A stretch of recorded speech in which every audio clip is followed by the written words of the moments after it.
2025 budget's mostly finalized. January and February is often a time when many of the initiatives that we've budgeted for get kicked off. So we thought this topic of minimizing wasteful spend while running go-to-market experiments was a timely one. You've probably all heard the mantra, fail fast. It seems to be a badge of honor almost, especially amongst tech marketing leaders who like to say they embrace the fail fast concept of experimentation.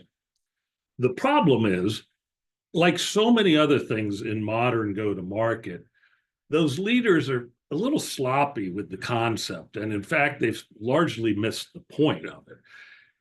If you do a little bit more research into the origin of the concept, the actual phrase is not fail fast, but it's fail fast and learn. Or another alternative of it is fail fast forward.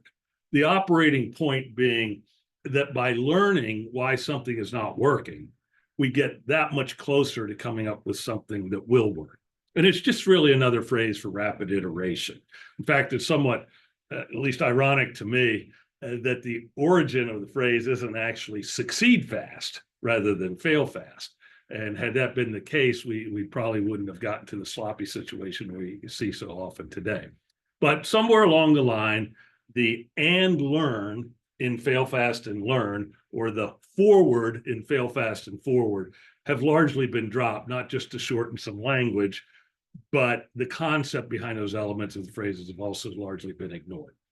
So as a result, despite spending tons of money on new go-to-market initiatives, many organizations are simply experiencing a dramatic increase in customer acquisition costs, also known as CAC. This is demonstrated with this go-to-market efficiency chart that I pilfered from David Spitz at Bench Sites. There are all kinds of reasons for this, really. Some of them are macro conditions, obviously, due to now a non-zero interest rate policy world we live in. But a lot of this has to do with the fact that modern go-to-market teams keep trying new things, but aren't positioned to really understand what's working and what's not. And ideally, the why behind it. In other words, instead of embracing fail fast and learn concepts, they are unknowingly participating in a spend fast and don't learn phenomenon. And this is really because of two reasons. First, they don't generally set up their new initiatives to isolate from other initiatives they are working on. So it's not very clear what the cause and effect is that explains kind of what's working and what's not. And secondly, generally, many of the companies, particularly the companies that we interact with, which are growth stage and lower mid-market companies, they generally don't have a mature enough data strategy and a data infrastructure to even measure this stuff properly had they set up their initiatives well to begin with. So what we're going to try to do today in this webinar is encourage you to use the language and thinking of experiment and science in order to be more productive with your go-to-market spend. By thinking like a scientist running an experiment, your go-to-market leaders will learn to understand the causality of what is working and what is not. And that's going to help them to more rapidly converge on the most efficient and effective strategies for growing revenue. We're going to show you the negative impact of kind of not operating this way, as well as the positive impact of embracing experimentation culture. And then we'll talk about the role that FP&A and go-to-market analysts play in making this whole thing a reality. So for the rest of this webinar, I'm going to distinguish between these approaches as the spray and pray culture versus the experimentation culture, really just to make sure we draw enough contrast between the two approaches to go to market. Because the differences in outcomes between these two approaches is vast, it's incredibly important to distinguish between them. It's not that spray and pray organizations don't like to try new approaches with the hopes of improving outcomes. It's just that there isn't enough discipline in the way that they try things to actually move the ball forward. Dan, is there a poll here that you wanted to do? Yeah, we're going to launch this poll just to get a sense for I know we're just getting into the idea of spray and pray versus experimentation culture, but where do you think your organization is at right now? Are you spray and pray or experimentation, or are you kind of on the journey to get to an experimentation culture? Appreciate everyone jumping in and answering. It looks like it's a 70-30 split, 70-30 split right now. Most folks are saying they're trying to get to an experimentation culture, which is great. And then in second place, we have folks that feel they're still in the spray and pray culture, and then a small amount in experimentation. So that's actually encouraging that folks want to get to an experimentation culture, and it makes sense that you're on this webinar. So appreciate everyone joining or participating in the poll. Scott, back to Cool. you. Yeah, so nearly 5.5 years ago, when we landed our first customer, Scale Matters did. At the time, we hadn't really settled on precisely what our offering was, but we knew we were really good at leveraging data to improve go-to-market outcomes. In our prior business, we had committed ourselves to being a great data-driven business. And in a matter of 12 to 18 months, we had managed to reduce our cost of acquisition by nearly 70% and cut our sales cycle in half. And we started Scale Matters to productize our approach at the previous company. So our first customer was fantastic in their commitment to change their growth trajectory. But this commitment to improvement really translated into a culture that tended to chase the latest shiny object. There wasn't really a lot of deep thought in what they did. This company, by the way, they sold digital marketing services and software to SMB, mostly home service providers like roofers, pool service companies, et cetera. At the time, their go-to-market data strategy was essentially non-existent. They used Salesforce's Pardot as their marketing automation platform and Salesforce as their CRM. The tools were not configured particularly well, and so there was all sorts of data inconsistencies and contradictions between the two. As a result, the weekly management meetings often devolved into shouting matches, right, between the sales and marketing leaders, where the sales leader would put up numbers from the CRM, kind of suggesting that the quantity of leads coming from marketing was really low. And then the marketing leader would show his data from the marketing automation platform, indicating they were producing a bunch of leads and accusing sales of not sufficiently following up on them. I think many of us have been through this. It should sound familiar. Anyway, given their target buyer, the marketing leader decided to try Facebook advertising as a channel to source new customers. What was clear, and quickly so, was that as they ramped their spend on Facebook ads, the number of leads grew proportionately. CMO got excited. CEO got excited. You know, they were thinking, geez, have we finally found the holy grail of a scalable top of funnel strategy? Or was this really just the latest shiny new object? So they started to dramatically increase the spend, right, in their enthusiasm from the early lead volume. They decided to drive up their spend. And as the lead volume increased, they instructed their SDR team to follow up on those Facebook leads in order to get initial discovery meetings set up for the sales team. All seems logical, right? Well, we had been hired to help them make go-to-market data a more useful tool for management. And at the time, most of our work was manual in nature. And kind of given how much money they were starting to spend on Facebook, we turned our attention to making sure we could actually kind of connect the top to the bottom, the leads to the revenue in that funnel. So we reconfigured both Pardot and Salesforce to make sure that lead and subsequently pipeline opportunities were accurately attributed to the proper channel. We reconfigured outreach in Salesforce so they could properly track SDR activity and attribute it to the right leads and opportunities. And what we found was eye-opening, if not game-changing. The headline of the story is that these leads were so poorly converting that the return on investment was terrible. In fact, the return on SDR prospecting was more than 4 times better than the return on Facebook ads. and yet they had pulled resource away from prospecting to focus on Facebook.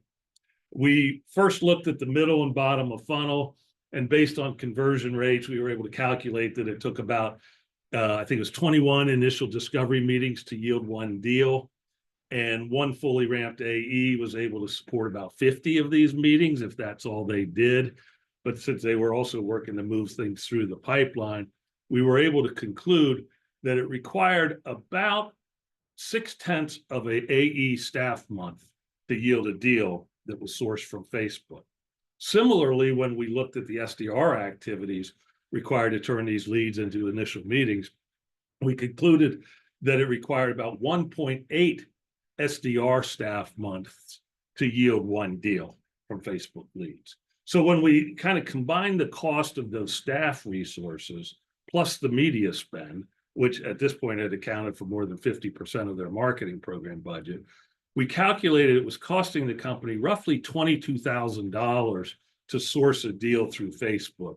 And on an ARR basis, it was basically costing them $1.82 to get $1 of ARR. When we did a similar analysis of cold call prospecting by the SDRs, that showed a total cost of $4,600 per deal, or only 44 cents to get $1 of ARR. So as I said before, the return was more than 4 times better with traditional SDR prospecting compared to Facebook advertising.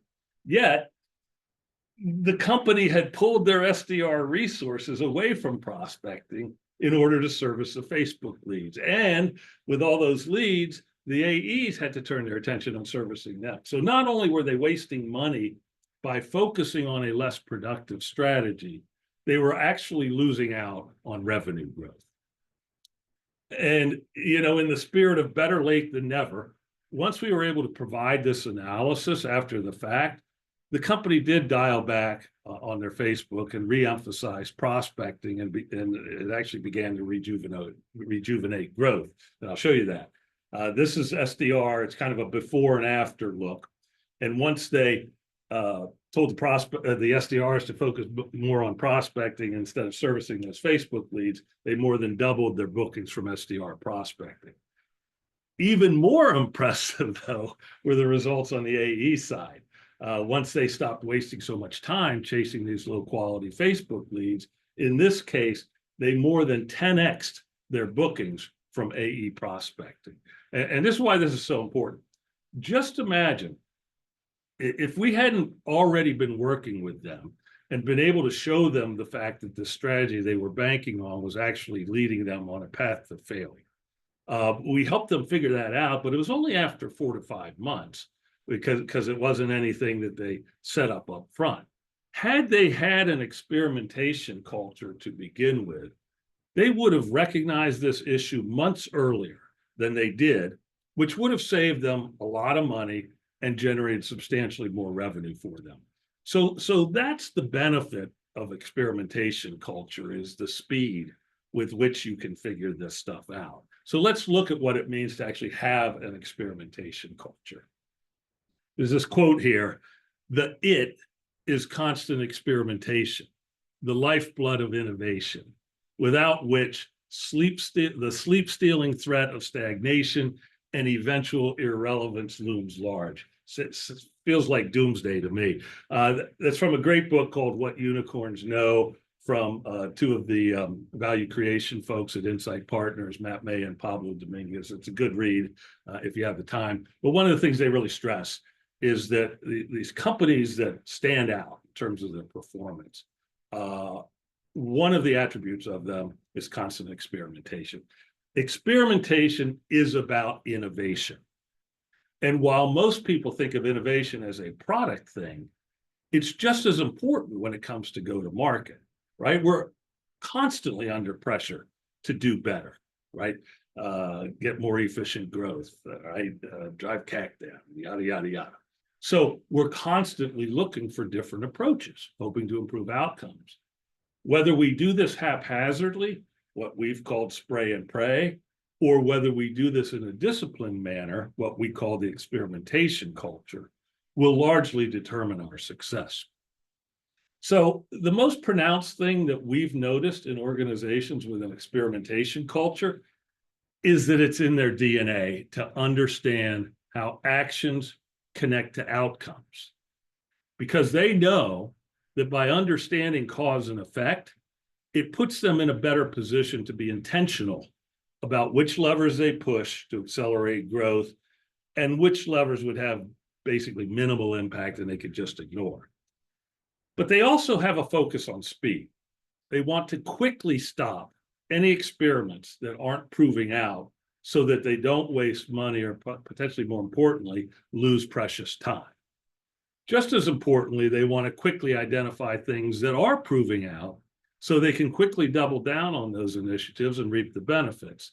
And the final thing is that they are intentional about experimentation. So how do these kind of cultural or DNA attributes translate into practical steps? Well, for each material initiative they want to try, they ask themselves either what problem are we trying to solve for, or what opportunity are we trying to take advantage of?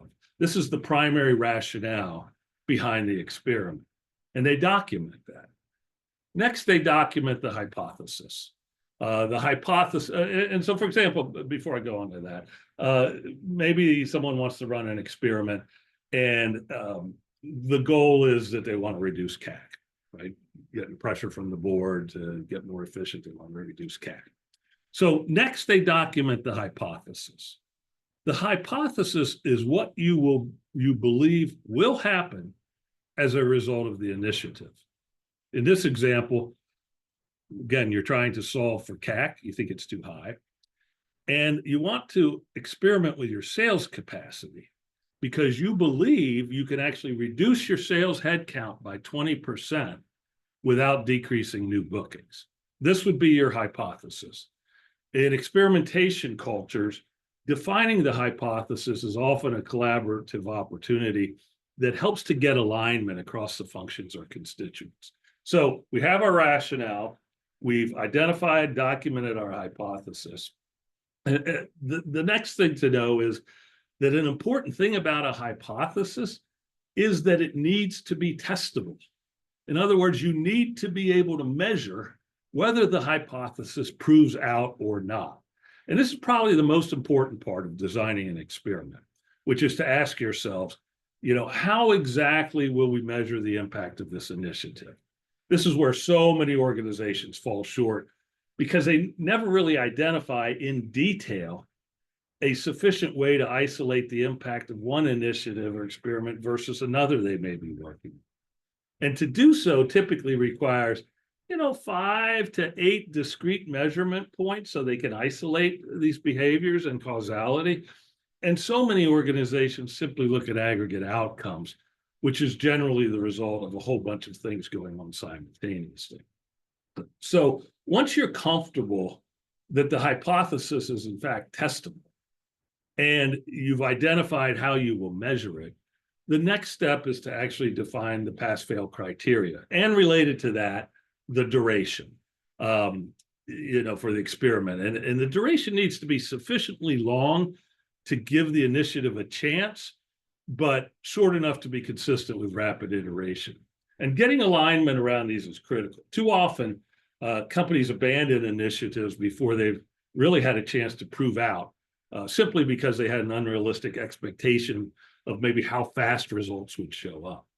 On the other hand, without defined end dates, too often these initiatives remain in place, even though they aren't producing desired results, which just wastes money, right? So then finally, as a practical step to maintain alignment across the organization, it's important to identify all the interested parties so they can be made aware of the progress of the experiment. So we're going to take a look at another example. This time it's a customer of ours that was in fact developing an experimentation culture.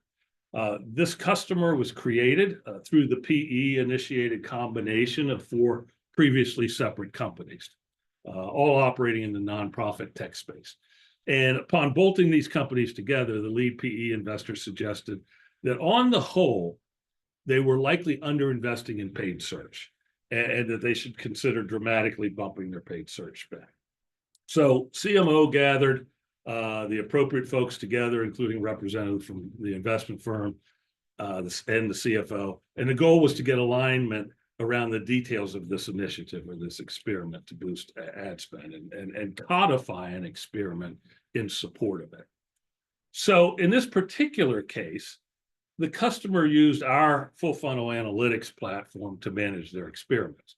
But that's not the important thing here. The important thing is that you actually do the work to codify your experiments. So first thing they did, they started by naming the experiment and then documenting the rationale, which is the business problem to solve, or more accurately, in this case, an opportunity to be exploited, right? They thought there was an opportunity to 4x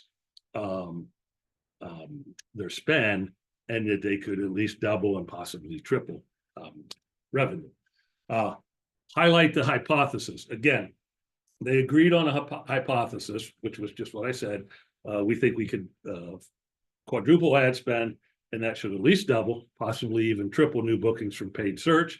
And that would still be an efficient investment, as evidenced by that line on their hypothesis that says, still provide attractive CAC, right?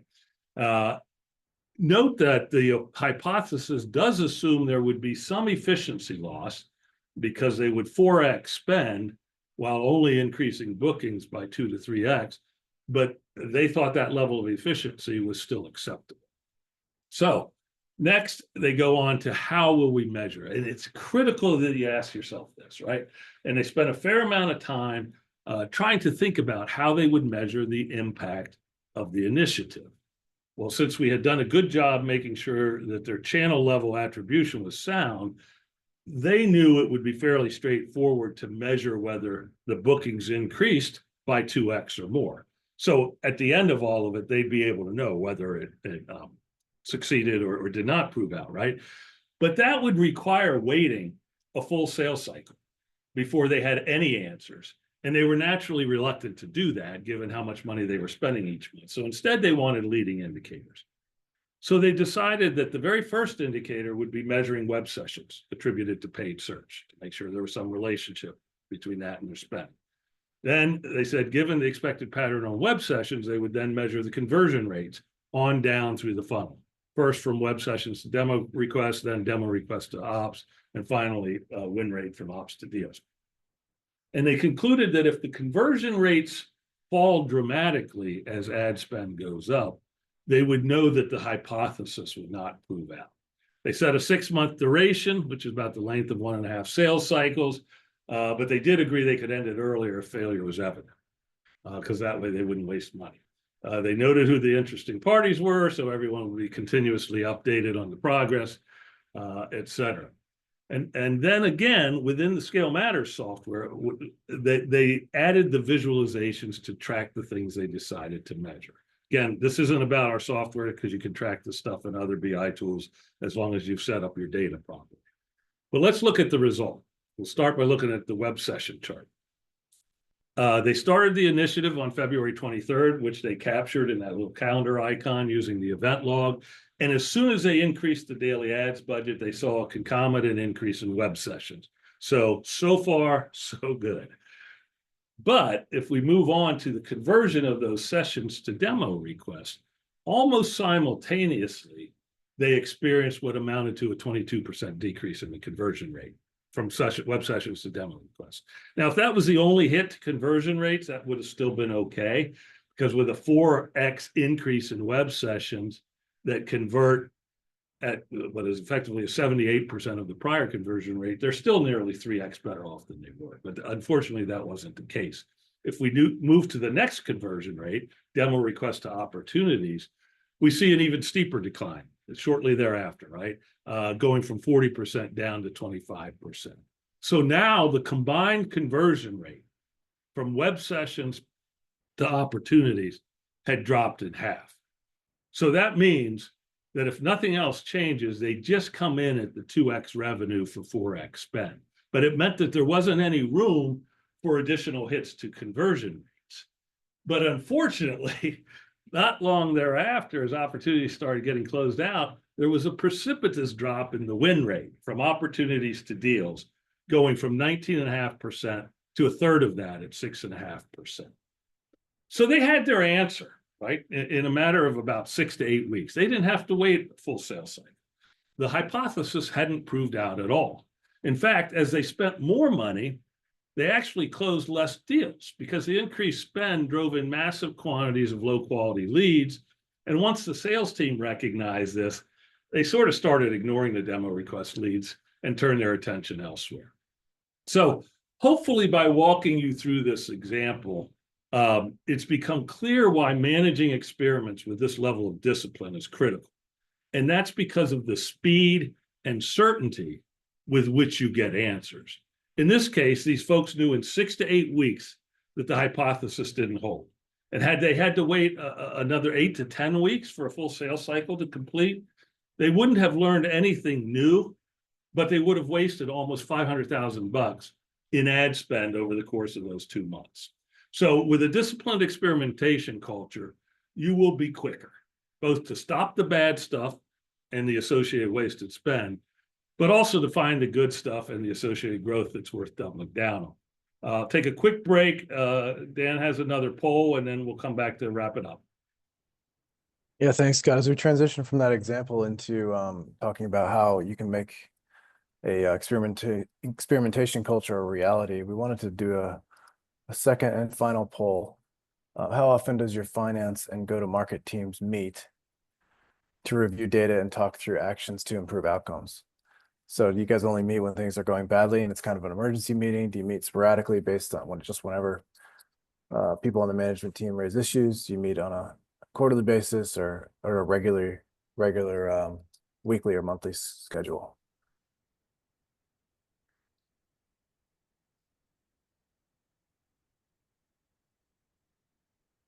Looks so far look pretty even split between bi-weekly or monthly cadence and sporadic meetings. Interesting. All right, I know we're just Yeah, right let's at keep going. time. So let's finish up quickly. I imagine as I was going through that example, many of you are saying to yourself, I'll never see my sales and marketing leaders operating in this disciplined fashion. And of course, you might be right, left to their own devices. But profitable growth is a team sport. And we think FP&A folks or go-to-market analysts are the best position to enable this type of experimentation culture. The concepts of instrument everything to make sure you understand the causal connection between actions and outcomes, of modeling, they are not foreign to you. You are directly involved in the budgeting process and can easily make kind of line item approvals conditioned on running effective experiments to prove out the hypothesis. But most of all, you can help the revenue leaders. You can be the one who has the patience to force people to codify their experiments, and then the ability to deal with the tedium of working with RevOps to make sure that proper instrumentation is in place in order to test the hypothesis. You've all kind of heard the term that's being bandied about these days about the strategic finance movement. Well, helping to drive an effective experimentation culture in your organization is part and parcel to being part of the strategic finance movement. And that ends our prepared remarks and talk. Stay around for any questions if anybody has some. I think we're going to wrap here. If anyone wants to get in touch with Scott, there's his email in case you have any questions about this webinar or anything else. And be sure to follow him on LinkedIn. He's posting stuff related to the topics today and other closely related topics all the time. And then lastly, we just want to invite you all to take our 10-question assessment on our website. It will help you grade how confident you are in your ability to answer the 10 most critical go-to-market operational questions. I'll throw the link in